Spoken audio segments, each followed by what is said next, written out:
Mrs. Kavita Patidar ji, not present. उपसभापति महोदया, आपने मुझे बोलने का अवसर दिया। मैं सर्वप्रथम हमारे देश के यशस्वी प्रधानमंत्री माननीय मोदी जी और वित्त मंत्री माननीय निर्मला सीतारमण जी को इस उद्देश्य और सर्वांगीण विकास को सुनिश्चित करने वाले बजट को रखने के लिए बहुत बहुत धन्यवाद प्रेषित करती हूँ। यह बजट सिर्फ आंकड़ों का पुलिंदा नहीं है, बल्कि इस देश की 140 करोड़ देशवासियों को के सपनों को पंख देने वाली एक युगांतकारी पहल है।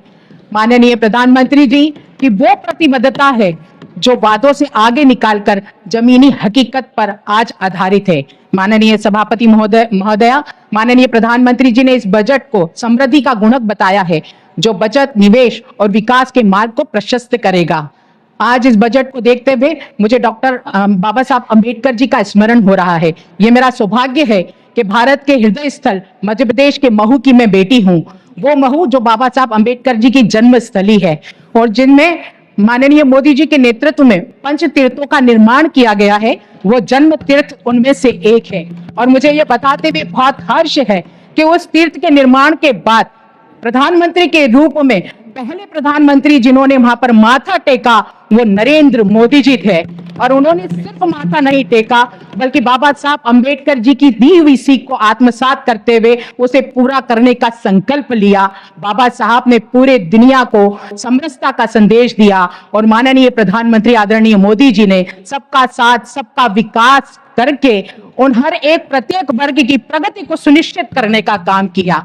माननीय उपसभापति महोदय, मुझे ये बताते हुए बहुत दुख हो रहा है कि कांग्रेस के लोग जिन्होंने हमेशा बाबा साहब अंबेडकर जी का कभी सम्मान नहीं किया, उन्हें हराने का काम किया, वो आज महू की उस धरा पर राजनीतिक रोटी सेकने के लिए पहुंचते हैं और वो महू की जनता को और महू की उस पवित्र भूमि को कलंकित करने का काम करते हैं, ये कहकर कि गंगा में डुबकी लगाने से गरीबी दूर नहीं होती। महोदया, मैं ये बताना चाहती हूं कि सालों तक सत्ता पे रहने वाली कांग्रेस को ये नहीं पता है कि गरीबी दूर कैसे होती है, लेकिन देश के यशस्वी प्रधानमंत्री माननीय मोदी जी को बहुत अच्छे से पता है कि गरीबी कैसे दूर होती है।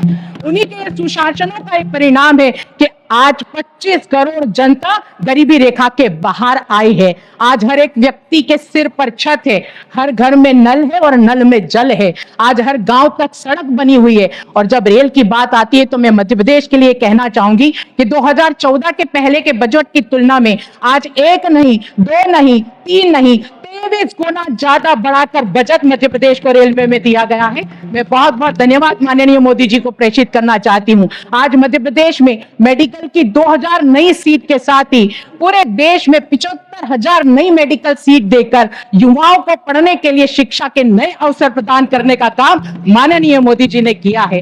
इतना ही नहीं, जब आर्थिक तंगी के कारण सांसें थम जाती थी, उन्हें जीवन देने का काम भी अगर किसी ने किया है तो आदरणीय मोदी जी ने आयुष्मान जैसी योजना देकर किया है। और मुझे ये बताते हुए बहुत गर्व है कि 70 वर्ष के अधिक आयु को भी इस योजना का लाभ दिया जा रहा है। और यही नहीं, कैंसर जैसी जानलेवा बीमारी के जीवन रक्षक दवाओं को कस्टम ड्यूटी से हटाकर आदरणीय मोदी जी ने ये बता दिया है कि सर्वे भवन्तु सुखिनः सर्वे सन्तु निरामयाः। मैं माननीय मोदी जी को बहुत बहुत धन्यवाद देती हूँ। महोदया, हम सब जानते हैं, मैं खुद किसान पुत्री हूँ, किसानों को विपक्षी ने हमेशा चुनावी जो घोषणा है उसका पात्र समझा है, जबकि माननीय मोदी जी ने भारतीय विकास के एजेंडे में हमेशा किसान को केंद्र में रखा है।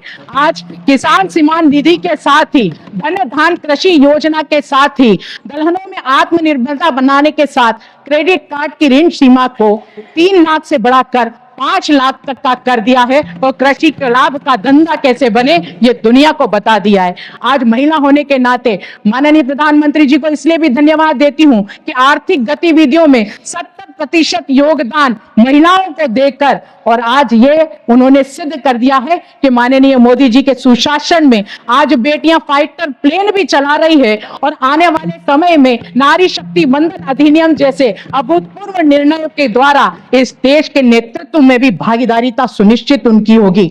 मैं माननीय मोदी जी को कोटि कोटि धन्यवाद इस बात के लिए भी देती हूं कि जब माननीय निर्मला सीतारमण जी ने इस पूरे देश को के सामने बजट को प्रस्तुत किया तो मध्यम वर्गीय परिवार के चेहरों पर खुशियां लाने का काम माननीय मोदी जी ने किया है। आज 12 लाख तक की आय को कर से छूट प्रदान करते हुए सर्व सुख जो हम लोग हमेशा मांग करते हैं कि सर्वप्रथम हम लोग के जीवन में खुशियां जो लाए, वो ऐसी गवर्नमेंट हर एक व्यक्ति चाहता है। तो माननीय मोदी जी ने उस बात को परिलक्षित किया है। आज विकास भी है तो विरासत भी है। मैं इतना कहना चाहती हूं कि महिला सशक्तिकरण की ओर बढ़ते हुए आज हमारे माननीय मोदी जी के कदमों से हमने ये दिखाया है कि अभी ये तो भारतीय जनता पार्टी की सरकार की ये तीसरी जो पारी है उसकी शुरुआत है। आगे बहुत कुछ बाकी है। आगे सारा विश्व मोदी जी के नेतृत्व में इस भारत को विश्व गुरु बनते हुए देखेगा। इस संकल्प के साथ पुनः बहुत बहुत बधाई देते हुए जय हिंद, जय भारत। धन्यवाद। धन्यवाद। श्री रामदास थावले जी।